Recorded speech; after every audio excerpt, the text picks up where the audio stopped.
On Singer Island, more than 225 green turtles made nests this season. That's almost 10 times the number that how many nested there in the mid-1990s. In Boca Raton, leatherbacks dug 33 nests, a new high. Loggerheads were prolific pretty much everywhere, including Jupiter Island, where nests more than doubled from the numbers tallied between 2000 and 2005. Overall, this nesting season was the second highest statewide since scientists began counting nests in 1989. Surveys on 250 miles of selected Florida beaches, called index beaches, found more than 58,000 loggerhead nests, for example, just below the height of 59,918 in 1998. Monitoring both mothers and offspring each turtle nesting season, which runs from March through October in Palm Beach County, is a small army of trained scientists, surveyors and volunteers, whose duties range from sitting on nests overnight to counting and identifying turtle tracks to releasing straggling hatchlings in the ocean. They are cautiously optimistic that these numbers are evidence that their work may be paying off. Finally, the best thing we can come up with is, really, conservation efforts for sea turtles did not start till the mid-80s, and it takes from the mid-80s till now for a sea turtle to grow up, says Kern Trusenko, marine conservationist at Gumbo Limbo Nature Center in Boca Raton. Those efforts have included beach conservation, lighting ordinances, public education about nest protection and the increased use of turtle release devices in fishing nets. Still, leatherbacks and greens are endangered. Loggerheads are threatened. That makes what happens in Palm Beach County even more critical.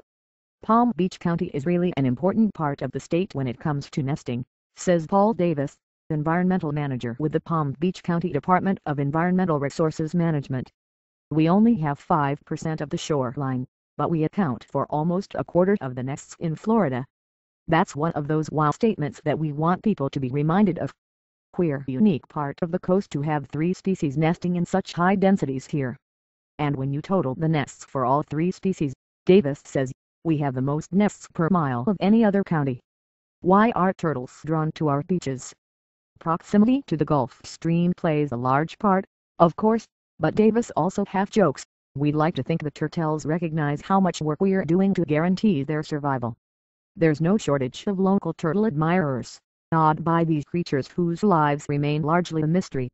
To see a leatherback come out of the water to nest is like seeing a Volkswagen coming out of the water, says Debbie Sobel, president of the Sea Turtle Conservation League of Singer Island.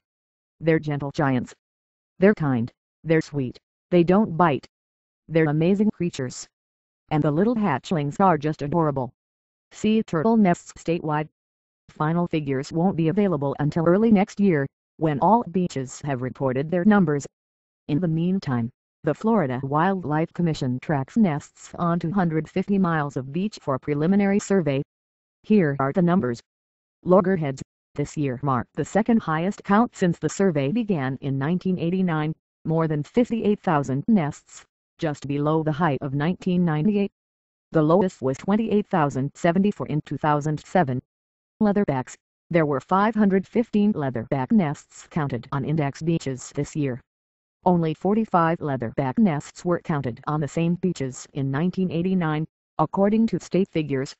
Greens, this year, green turtle surveyors counted 6,054 nests on index beaches, 10 times as many as 1989.